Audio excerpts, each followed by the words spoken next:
hangatnya matahari Persia, sebuah rumah sederhana berdiri sebagai tempat perlindungan, tempat Maulana Malik Ibrahim muda bermain dengan bebas.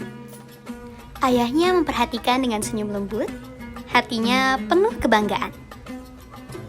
Di dalam, sang ibu menyiapkan makanan, gerakannya penuh perhatian. Udara dipenuhi dengan suara simfoni alam.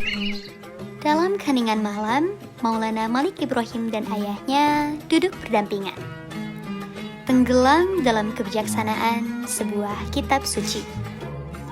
Suara ayahnya memenuhi ruangan, dengan sabar menguraikan makna ayat-ayat tersebut. Sementara Maulana Malik Ibrahim mendengarkan dengan seksama. Kehangatan cinta menyelimuti keluarga saat ibu Maulana Malik Ibrahim masuk dan membawa teh serta kue. Nah, suatu hari Maulana Malik Ibrahim ini dapat panggilan hati nih buat menyebarkan agama Islam ke wilayah timur, yaitu Tanah Jawa. Beliau berangkat naik kapal, jauh banget perjalanannya.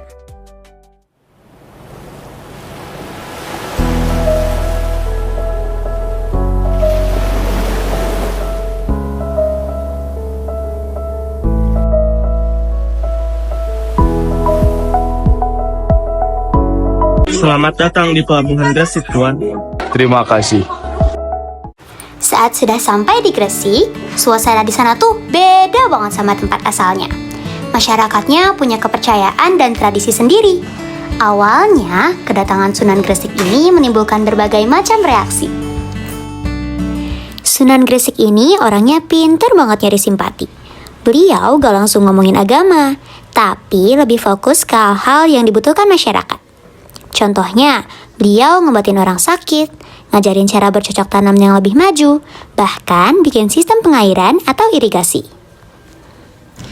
Nah, setelah masyarakat mulai percaya dan ngerasain manfaat dari kehadiran Sunan Gresik, barulah beliau perlahan-lahan mulai mengenalkan ajaran Islam. Beliau ngajarin tentang kebaikan, kasih sayang, dan menyembah Tuhan Yang Maha Esa. Tantangan dari tokoh-tokoh yang mempertahankan tradisi lama emang jadi hambatan besar buat Sunan Gresik. Tapi beliau gak pernah nyerah. Beliau terus berdakwah dengan sabar, bijaksana, dan kasih sayang. Lambat laun, semakin banyak orang yang tertarik sama ajaran Islam, tentunya yang dibawakan oleh Sunan Gresik. Mereka jadi pengikut setia beliau dan mulai membentuk komunitas muslim pertama di Jawa. Untuk mempermudah proses belajar mengajar agama, Sunan Gresik mendirikan sebuah tempat ibadah sekaligus tempat belajar yang sederhana. Inilah cikal bakal Masjid Agung Gresik, salah satu masjid tertua di Jawa. Nah, di sini nih Sunan Gresik udah mulai nyebarin agama Islam ke santri-santri di wilayah sana. Fun fact, Sunan Gresik ini dikenal sebagai kakek bantal karena Sunan Gresik ini seringkali meletakkan Al-Quran di atas bantal saat mengajari santri. Setelah berpuluh-puluh tahun berjuang menyebarkan Islam di Tanah Jawa, Sunan Gresik akhirnya wafat. Beliau dimakamkan di Gresik, dan makam beliau sampai sekarang masih banyak diziarahi orang sebagai bentuk penghormatan. Meskipun beliau udah gak ada, tapi warisan beliau tetap hidup. Ajaran Islam yang beliau bawa terus berkembang dan menjadi agama mayoritas di Indonesia. Metode dakwah beliau yang santun, bijaksana, dan fokus pada kesejahteraan masyarakat menjadi contoh yang sangat berharga buat kita semua.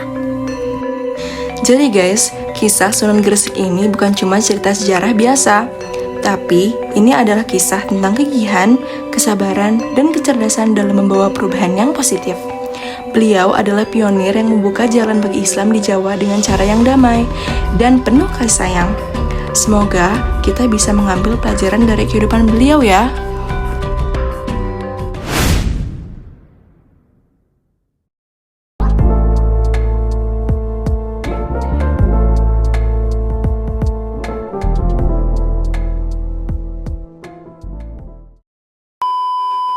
Behind the scene guys.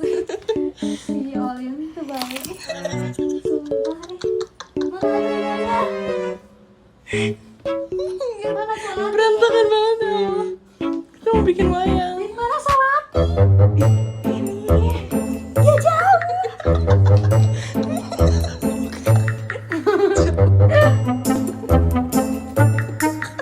Anu